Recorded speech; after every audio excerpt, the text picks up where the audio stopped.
हिंदुस्तान का एक ही वाहिद बैंड है जो सिर्फ कबीर की पोइट्री गा रहा है, अपनी मट्टी का कुछ गा रहा है। And we all have to take this initiative to spread Kabir. कोई भी कलाकार है वो तब बनता है जब उसको सुना जाता है अच्छे से और उसको सपोर्ट किया जाता है अच्छे से। और मेरे को लगता है कलाकार का कोई सक्सेस का एंड नहीं है, because you are keep shining, you are keep producing music, you are keep performing. Still there is a struggle, because independent band का ये होता है कि आज शो है तो कल नहीं है, and the bread and butter is through live shows. मेरे लिए हर स्टेज बहुत इंपॉर्टेंट रहता है और हर स्टेज का एक अपना फील होता है, अपना एक वाइब होता है।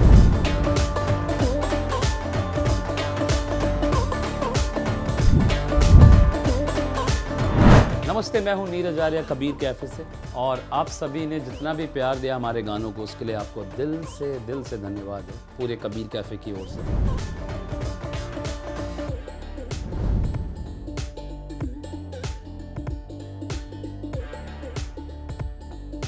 कबीर कैफ़े की शुरुआत बस ऐसी हो गई थी, और मैं दिल्ली से हूँ, मेरी फैमिली उत्तराखंड से, अल्मोड़ा पहाड़ों से हूँ, और मेरी पैदाइश ही दिल्ली में हुई है। और उसके बाद म्यूज़िक की जर्नी भी दिल्ली से ही चालू हुई थी। सड़कों पे गाने गाता था, नुक्कड़ नाटक करता था। पढ़ाई मेरे से नहीं हो पाई तो मैंने म्यूज़िक चुना कि मैं म्यूज़िक करूँ, और मुझे परफॉर्म करना बहुत पसंद आता है। और मुंबई जब मैं गया था, दिल्ली जब मैंने छोड़ा था, आई थिंक 2012 में मैंने दिल्ली छोड़ दिया था और मैं मुंबई चला गया था। तो मुंबई में ही हमारे कबीर कैफ़े की शुरुआत हुई थी। और कबीर कैफ़े ऐसा बैंड है कि हम लोग सिर्फ कबीर के जो दोहे हैं और कबीर की जो वाणी है उसको लेते हैं, उस पोइट्री को, और अपने अंदाज में, अपने कंटेम्प्रेरी जो भी आप कहें म्यूज़िक का नाम दीजिए उसको, हम उसको अरेंज करते हैं और लोगों के सामने परफॉर्म करते हैं और एक्सप्लेन करते हैं पोइट्री को। और कबीर एक विचारधारा है जो मुझे लगता है जो लोगों तक पहुंचना बहुत ज़रूरी है, क्योंकि वो 15वीं शताब्दी में भी इतना रेलेवेंट था और आज जो चल रहा है माहौल उसमें भी इतना रेलेवेंट है। और तो हमारे बैंड की शुरुआत एक छोटे से घर से हुई थी। जब हम लोग बॉम्बे में थे तो मैं एक जगह पे रहता था, खार डांडा जो एरिया है वो कोहली लोग रहते हैं, वहाँ पे मछुआरे लोग रहते हैं बहुत। तो मैं वहाँ पे रेंट पे रहता था। जितने भी म्यूजिशियंस अभी आप देखते हैं कबीर कैफ़े में जो भी हैं, सबके सब हम लोग सब उस घर के अंदर मिलते थे और जैमिंग करते थे। और जैमिंग करते करते हमारे मन में ये हुआ कि हम इसको परफॉर्म भी करते हैं। और परफॉर्म करना जब हमने चालू किया तो लोगों ने काफ़ी प्यार दिया और काफ़ी पसंद किया। और मुझे लगता है कलाकार, कोई भी कलाकार है वो तब बनता है जब उसको सुना जाता है अच्छे से और उसको सपोर्ट किया जाता है अच्छे से। तो काफ़ी लोगों ने बहुत प्यार किया, बहुत सपोर्ट किया हमारे कंटेंट को और हमारे म्यूज़िक को। तो इस तरीके से हमारी जर्नी स्टार्ट हुई और हमने डिसाइड किया कि हम सिर्फ अब कबीर गाएंगे और लोगों के लिए सामने परफॉर्म करेंगे।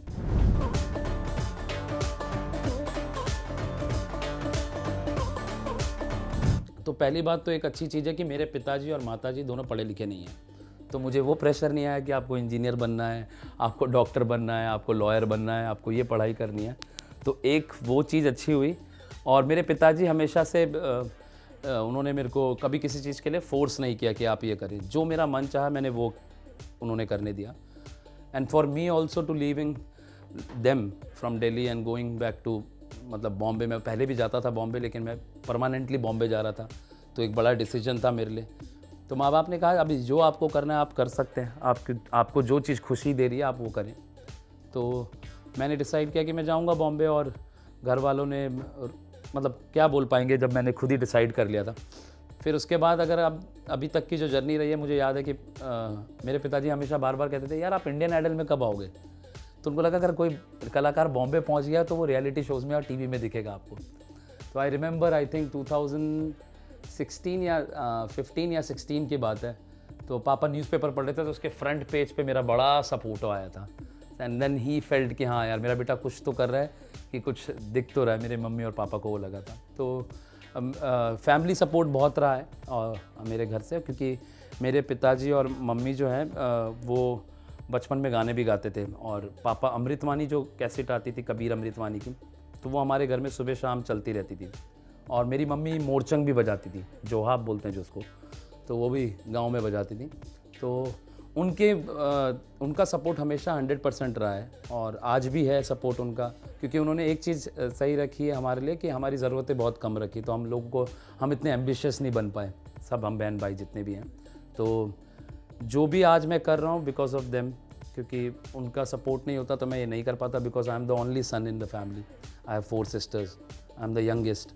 तो उनके लिए भी एक बहुत बड़ा स्टेप था कि मैं दिल्ली छोड़ के बॉम्बे जा रहा हूँ और एक बैंड बना रहा हूँ और म्यूज़िक करने वाला हूँ।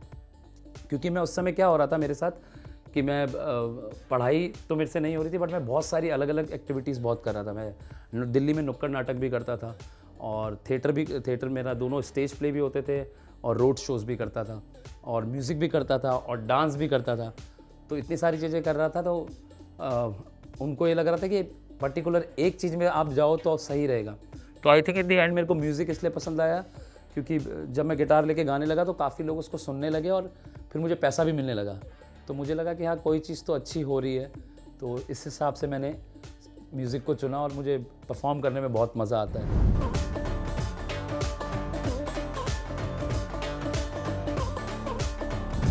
ऐसा बहुत बार होता है जब हम कॉन्सर्ट ख़त्म करके आते हैं ना, तो लोग मैसेज करते हैं या लोग आपको मिल जाते हैं, बोलते हैं आपकी क्या लाइफ है, आपको घूमने को मिलता है, आप इतना ट्रैवल करते हैं, इतने कितना मज़ा आता होगा।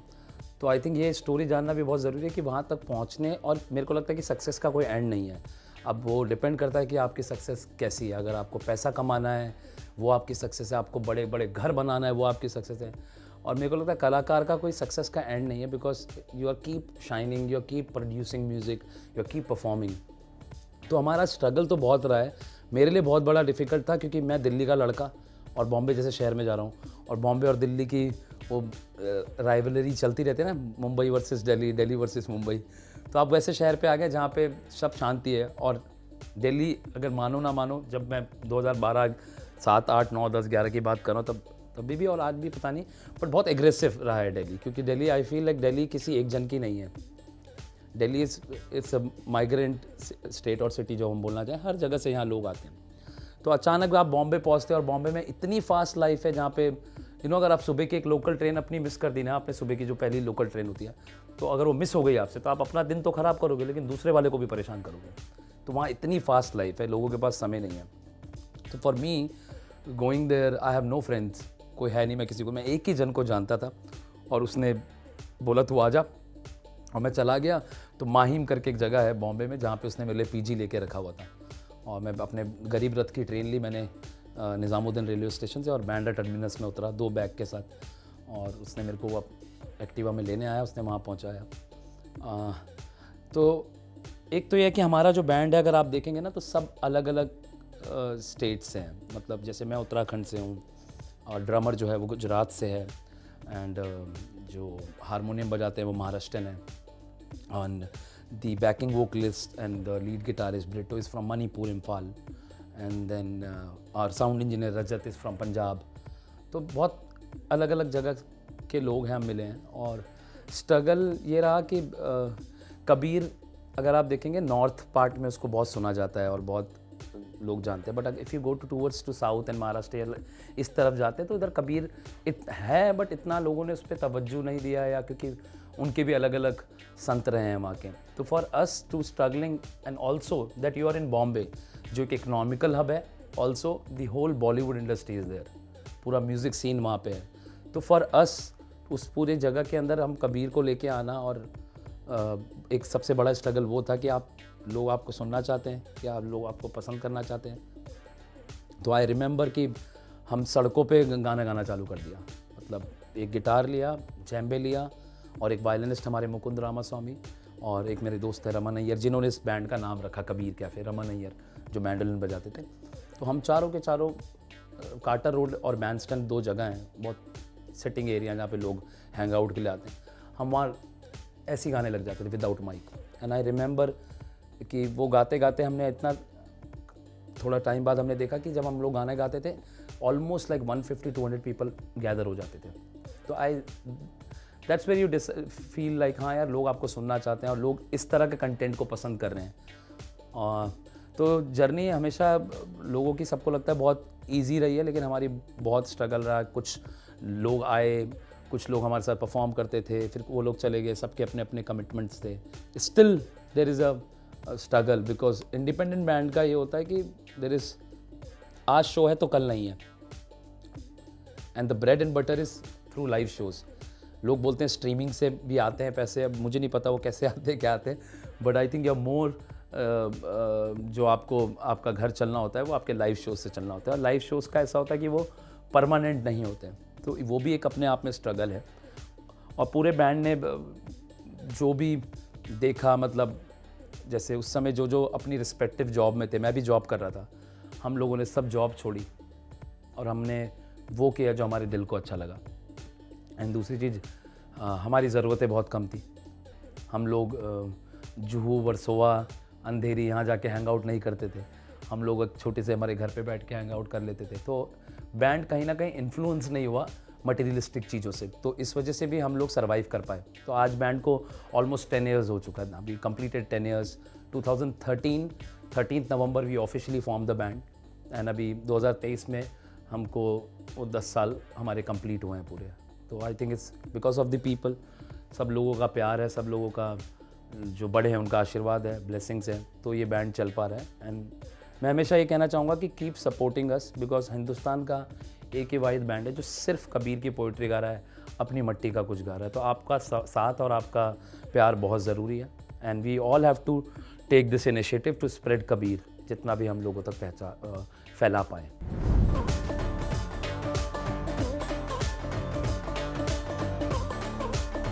जिस समय हमने स्टार्ट किया था, आई थिंक उस समय इतना सोशल मीडिया हाइप नहीं था। फेसबुक था, बट इंस्टाग्राम, ये ट्विटर, ये सब इतने नहीं थे।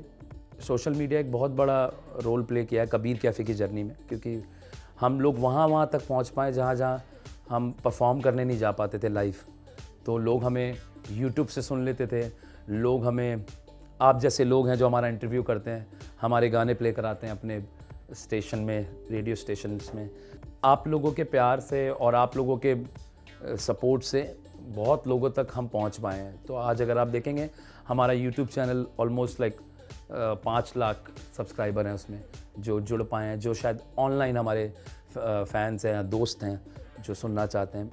कई लोग लाइव शोज़ नहीं देख पाते हैं, तो वो ऑनलाइन हमारे गाने सुनते हैं। तो social media I think for any band is a very important role. अभी आधा उसी से ही आप चल पाते हैं, क्योंकि अगर आपको सोशल मीडिया ने किसी ने सुना, शायद आप में से किसी ने हमें लाइव नहीं सुना होगा, बट आपको एक गाना याद हो गया। So I think it's very important.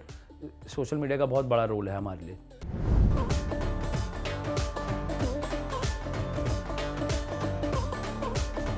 यार मेरे को तो ऐसे ये क्वेश्चन जो है ना, लोग जब पूछते हैं कि आपका पहला परफॉर्मेंस, आपका फेवरेट गाना, आपका पहला स्टेज कैसा था, मुझे वो वाइब भी समझ नहीं आता, क्योंकि मुझे हर स्टेज में, मैं अभी इस स्टेज में भी जो मैं इंटरव्यू दे रहा हूँ, मैं नर्वस हूँ, to be honest with you. मेरे को हमेशा नर्वसनेस लगी रहती है, और मैं हड़बड़ाहट में बात करता हूँ, जल्दी बात करता हूँ। तो मुझे सच में याद नहीं कि वो क्या फील रहा होगा, बट हाँ, स्टेज के लिए हम बहुत भूखे रहते हैं। We all as an artist, हम लोग मरते हैं हमको स्टेज मिल जाए, एक परफॉर्म करने का मौका मिले।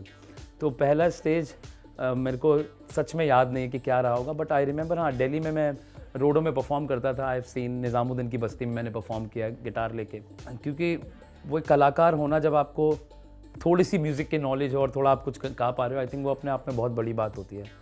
मेरे लिए हर स्टेज बहुत इंपॉर्टेंट रहता है, और हर स्टेज का एक अपना फील होता है, अपना एक वाइब होता है। जैसे आपका वाइब है, आप लोगों का वाइब है जो रेडियो सिटी म्यूज़िक फेस्ट, देसी वाइब, वैसे हमारे शोज़ का भी एक वाइब रहता है।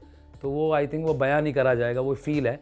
और मैं चाहूँगा कि आप सभी हमारा लाइव शोज़ देखने आए, तो आपको फिर पता लगेगा कि फिर मैं आपसे पूछूंगा कि आपका पहला एक्सपीरियंस कैसा रहा हमारे शोज़ में आके।